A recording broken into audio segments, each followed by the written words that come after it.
Welcome everyone to the Squid and Ultimate Leaf Fan Show. I'm Mike Wilson, the Ultimate Leafs fan, and joining me as always, my winger, Ricky Squid Vibes. Squid, have you shoveled out from under that snow yet? Oh, yeah. Uh, Several times. Yeah. I Well, mean, everything's been canceled for the last 3 days. It's been just crazy. if it's any consolation, here in And, Florida, it's been pretty cold. I didn't even go out today, so it's cold down here. It's cold everywhere. There's nowhere you can hide from this. Only difference here is there's no yeah, snow. Rain. I mean, they got snow in Texas and places like that, which they did last year too. But it's kind of weird that 2 years in a row they get snow down there.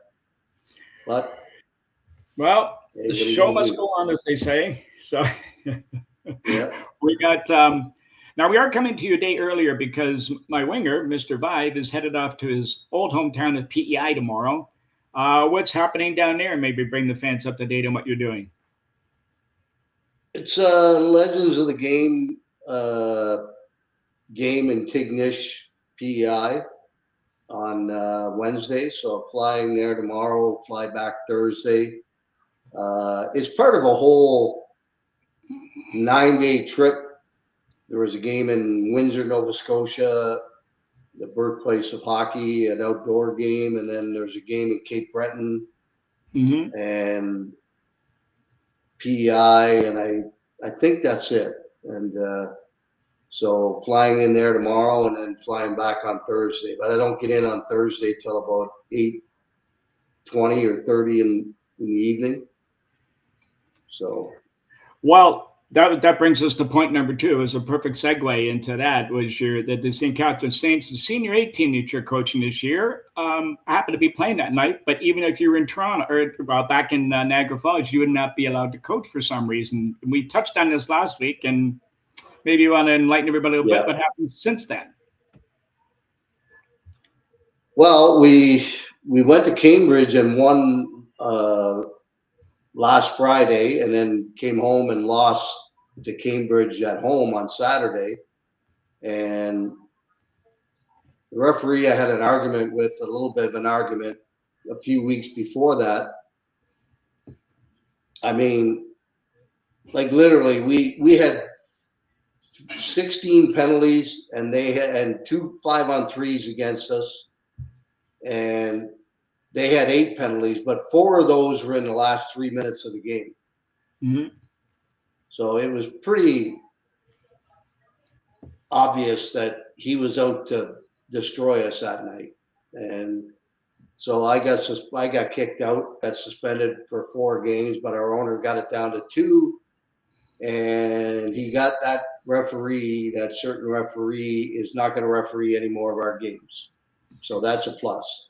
Well, so there's a little consolation there. So, well, speaking again, this just Yeah. keeps falling into place for us here today. Speaking of suspensions or maybe sitting out, I guess before we get to the big team, I think now, from my personal view here, and I'm going to get your thought in a second, could someone please, in the Leaf organization, sit number 88 down and maybe explain proper etiquette representing the Toronto Maple Leafs or any team for that matter in the National Hockey League? Now, my opinion, now everybody's not aware that William Nylander gave the TSN camera the finger the night from the box. And a couple of weeks ago, he was wearing a sleeveless undershirt in the press box.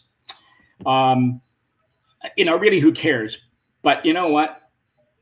You're playing for an iconic global franchise. You have to be held to a higher standard. This is especially true also for a franchise that's in a very fragile state, having not won for decades. You're surrounded by a horde of media looking for anything to Mm-hmm. stir anything up at any given time. So why add fuel to the fire? I mean, win a cup, everyone laughs it off. But after, as I said, after decades of futility, and this year looking like another failure, the way things are shaping up, it's not a good look. Your thoughts on the whole thing?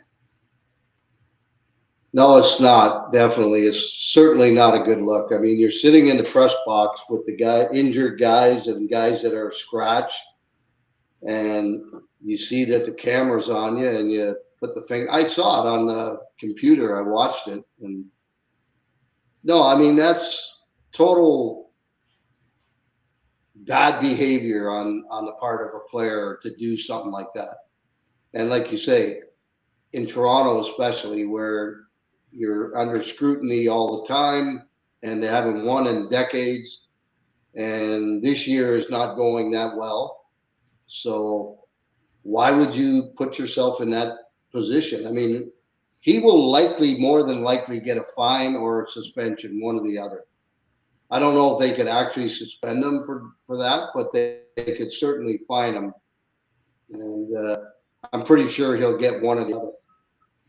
Yeah, I'm surprised it's taken this long. And I mean, But again, you know firsthand what it's like to be under the microscope in a city like this. And just imagine that was 40 years ago, and that's before the internet and social media and cameras and all that stuff that we have today. So my question to you is this, and you sort of half answered it already, but if the Leafs called today and said, and they should, and they really should call you and ask you to speak to the team regarding issues or situations like this, what's the first piece of advice you'd convey to these guys?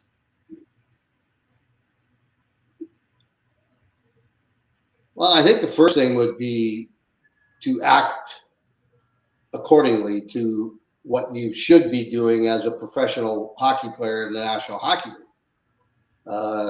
I think the second thing I would bring up is the dress code. I think it's ridiculous that they walk in sweatpants and that sort of thing. I mean, go back to the jacket, tie. I think it looks a lot more professional, and but I mean, they did it themselves. They wanted the dress code to be changed, and they got what they wanted. And I mean, I think it's stupid, to be quite honest with you. That's just my personal opinion. I think it looks a little better when they walk in with shirt and tie and jacket and that sort of thing. But that's just me. I'm old school, I guess, and I believe in looking good, feel good, play good. And you're walking in sweatpants, that doesn't look good to me anyway. Well, guy's got a Mickey Mouse on his front of his T-shirt and wearing a goofy looking, sombrero hat and white sunglasses stuck in the top. I mean, that's not the look. I mean, maybe the basketball players can get away with doing that, but not hockey players. Like Canadian hockey players and hockey players around the world just don't have that look. No, and I think it's a bad look, to be quite honest with you. Personally, it's just my personal opinion, and I think the shirt, tie, and jacket, I think, should be brought back. Yep, I couldn't agree with you more. Well, leading right into that as the setup for how you play. You play like you practice. Maybe you play and practice like you dress. So with all that in mind, you were at the game yesterday, but never mind that. We had Vegas on Friday night, so you can touch on maybe the Marta situation. What's up with the Leafs the last week or so? Well, just I mean, they're well. First of all, I was shocked that Stolar started the game against Vegas. Mm-hmm. Like, you weren't alone. I was shocked. I was like, whoa, man, he hasn't even played a game in the American League or anything. And I guess he was insistent on playing. And I guess they decided to let him play, and it didn't go very well.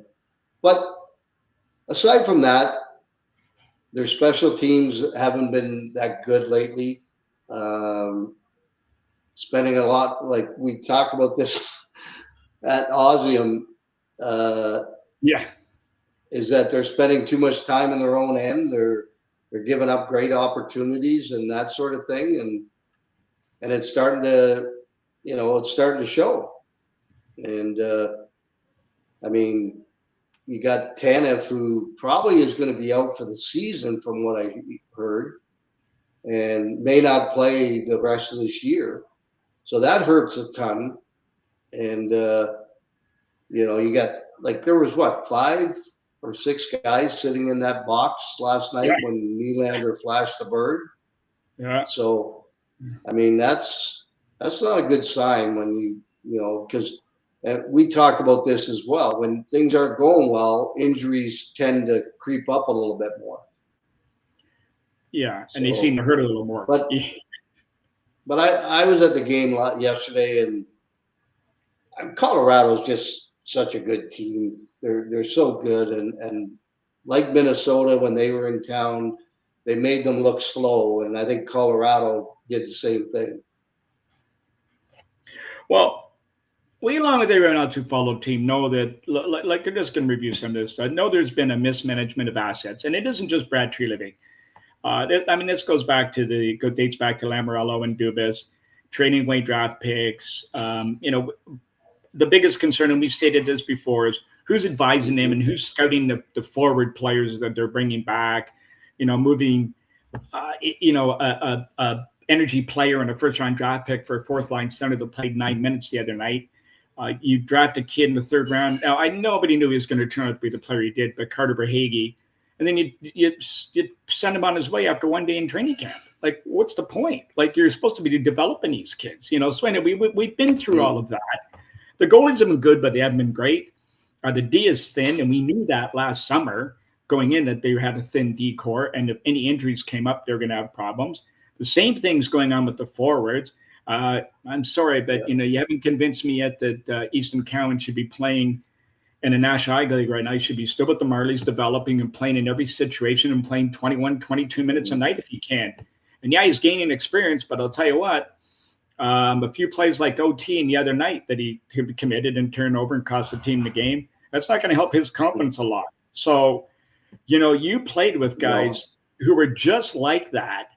Guys like Iafrate, Benning, Nylander, or Nyland. Nylander, I got Nylander on the brain. Nyland, Courtnall. And incidentally, we've had everyone on them on our podcast, and everyone to a man said that they were no way ready for the rigors of the National Hockey League.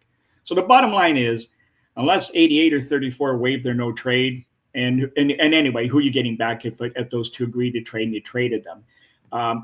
This Squid, it's plainly on the players. Plain and simple. There's no other solution.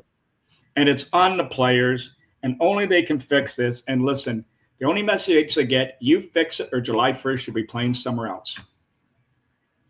Yeah, I mean, and then the other thing is, who was the guy they let go? Who's he's in Boston now, I think. Oh, Alex in Boston. Fraser Minton and Alex Minton. Fraser Minton, they just let him go. They didn't sign him, and he went to Boston, and he's in the top 10 for rookies in goals. He had 2 and 1 the other night. So I mean, yeah. So those are things that you can't do. You draft those guys, you got to give them time in the American Hockey League to get ready for the National Hockey League, and that's and of course, like we talked about, they've traded a lot of draft picks, including, 8 first rounders, I think? Yeah, it was 7 first rounders since 16. Yeah, so, I mean, that when comes draft time, you're sitting there with nothing. Your name doesn't even get called because you don't have any draft picks. Well, and the sad part is this year is the top 5 protected, but the way things are going, they could finish near the bottom if things don't improve dramatically. And that pick could be, maybe it's a top 10 pick. And, and next year there's another one. Like, these things are coming. I mean, they are just draft picks, and they do have to develop and all that kind of stuff. So we get all of that. But it seems that every week we discuss the same things. But your thoughts on the immediate concern for, this team? You mentioned a couple of weeks ago the back end. Do you still feel that way? That would be the first priority. Yeah. I would say that has to be the first priority is the back end. I mean, they need a right-handed D that can play like similar to what Tanev plays like, blocking shots and playing physical and that sort of thing. And I mean, that's the one thing that I've watched in the last 4 or 5 games. They don't seem to be playing physical enough back there in their own zone. And I think that is one of the reasons why they haven't been doing so well. I mean, and without Tanev, obviously there's a guy who blocks shots, plays physical, that sort of thing. They brought Carlo in to think that he was going to be that type of player, but he hasn't been. And, so I mean, And the fact that all their D, with the exception of Benoit, are over 30 years of age.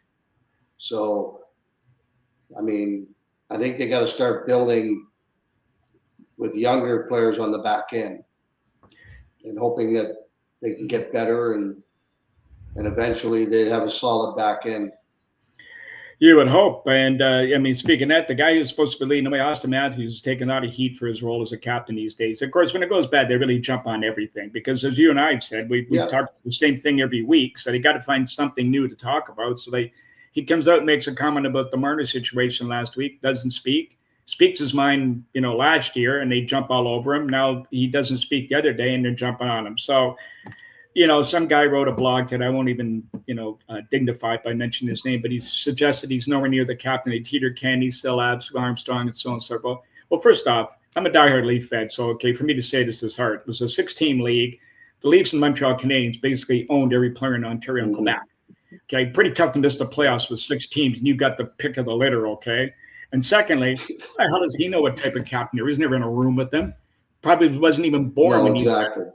So this is a type of nonsense that people starts coming up with and doing comparatives. Look, he just doesn't have that type of personality. Should he be captain? Well, that's debatable. Maybe he shouldn't have been. Maybe he should have left it with John Tavares. But it's funny, John Tavares, who was very stoic in the way he spoke, is more open and is more of a leader this year not being captain and speaking after games than he was previously. But, the thing is that, he gets asked the same stupid questions all the time. Austin, you guys lost 5-1 and you haven't scored in 5 games. How do you feel?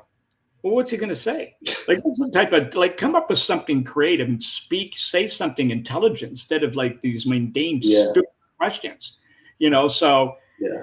Well, I mean, it's no different than it was when I played.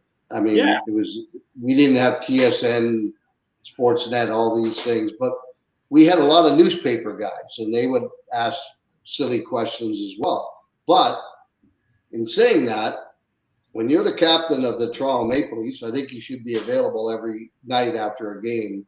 Fair enough. For questions. Now, he didn't speak after the Vegas game, but he didn't have to speak about Marner. He could have just answered the questions generically. But he didn't make himself available. And I kind of question that. I think as the captain of the team, you should be available after every game. And you can answer whatever questions you want. You don't have to answer every question, but you should be available. Mm-hmm. Yeah, I agree with you. And I mean, it firsthand. And just look what you went through and you guys went through. And there was none of the, as I've touched on already, the social media that we have today, nothing even existed like that then. You're just dealing with these guys jotting things down and writing it the next day or talking about it on the radio or TV. And look what you guys went through. Yeah. Oh, yeah. And, I mean, times have changed drastically in the league. There's no question about that. But, again, it's still the National Hockey League. It's still the top league in the world. And the players should act accordingly. Fair enough. And that means if you're the captain, you should be available after every game. And you shouldn't be flashing the bird in the press box when you're injured. And the other thing is that the other thing they never had to deal with, what you guys said, you didn't have an owner that was signing your paychecks. And anytime they stuck a microphone in his mouth, never knew it was going to come out. And 99% of it was nonsense. So yeah, it certainly was. And they don't have to deal with any of that because their ownership stays away from all that. So we mentioned Mitch Marner, the reception as you expected. Yeah, I mean, again, we talked about this last week, I believe, that the things they do on the screen, the video tributes. Yeah. And I still don't understand why they do that when the player is still playing. Okay, so he wanted to leave, but he got some cheers when they played that. Yeah. Other than that, every time he touched the puck, there was a lot of boos. And I mean, rightfully so. He didn't want to sign for what they wanted to pay him, and he wanted more money, and he decided, okay, well, I'll take a sign and trade, and hey, it is what it is. It's I mean, he's gone. We got to forget about him. And by the way, he's gone, and the team's out of the playoffs for the first time in 9 years right now. Okay, so he did have a little bit of impact on his hockey club. So yeah, this is the thing that people got to get through their heads. Like, just move on. Like, forget about it. And by the way, you'll notice during that video tribute, I did watch it painfully, but you did notice that every 10 seconds they showed him doing a charitable thing. So it's pretty tough to boo when he's sitting around with kids. So that was all planned to sort of soften the blow, I think, a little bit. But again, so I would imagine it was, yeah. Oh yeah. So now I think we've answered our own question, but is this fixable any other way but on the players? And my immediate answer to be no. No, I don't think it is. I mean, I think the coaches are doing whatever they can, and they got rid of one of their coaches, brought a new guy in, and hey, it's on the players at the end of the day. The coaches can only do so much, say so much. The players have to go out and get the job done. And I know I've said that repeatedly over and over, but it's the truth. Everything's on the players. You got to go out and get the job done. And I was shocked when Stolarz started against Vegas. Yeah. That was a shocker for me. I mean, the way Wall and Hildeby have been playing, I didn't understand that, bringing him in. He didn't even play a game in the American League. He was supposed to go down there to play a couple of games, and he didn't. And then all of a sudden he's thrown in there and lets in 6. So yeah, and then he played like a guy who hasn't played, and against you're throwing him into the Wolves against one of the best teams in the league. But it's times like this that all the little things start to stand out. And they always talk about players squeezing their sticks. The words compete come up, puck possession, body play, willingness to take a hit to make a play. The chief even mentioned that how quiet the bench has been recently. Listen, no one's going to reach down and fix this. There is no other solution. They don't have any assets to trade, all that sort of stuff. So they got to put that aside. And again, this is the third time we're saying it, but you know who it's back on. Like, any way you look at this, it points right to the guys stepping on the ice and nobody else. No, absolutely. There's no question about that. And you look at, okay, the Olympic break is coming up pretty quickly. Yep. They got Buffalo Tuesday night here. Then they go to Seattle, Vancouver, Calgary, and Edmonton. So they got 5 games before the Olympic break. I mean, what happens if they go like 1-4? Yeah. That might just put them right out of the playoffs completely. Yeah. And, so I mean, this is a stretch of 5 games where this team has to go 4-1 or 5-0 and climb their way back into a playoff spot. Well, can they do it? Yeah, they can. But, again, you can't have anybody. It's got to come from top to bottom. And, it's the old cliches and bring them all out and you can use them all. But that's the only way this thing is going to happen. So we have to keep that in mind with this week's. So we have to dig deep and have them really think a little bit about this week's quote of the week. And, they're not playing tonight, but the boys are probably tuned in watching. So I'm just going to leave this one to you guys again. And, this is a good thinking one for them. So here we go. And I know you're always ready, Squid, but just say the word. Oh, yeah.